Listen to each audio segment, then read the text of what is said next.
Hey everyone, today we're diving into a new update on Discord that allows you to enable friend requests from everyone. If you want to expand your community or simply connect with more people, this is a great feature to use.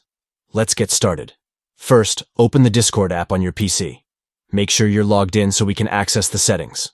Once you're in the app, look for the gear icon in the bottom left corner of the screen. This is your user settings.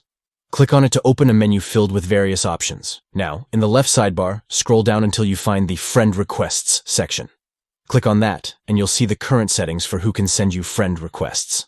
Here comes the exciting part. You'll see an option that says, Enable Everyone. Just toggle this setting on.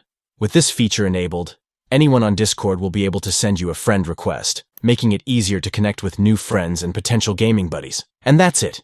You've successfully allowed everyone to send you friend requests on Discord. Remember, this can be a great way to build your network, but always be mindful of who you're connecting with.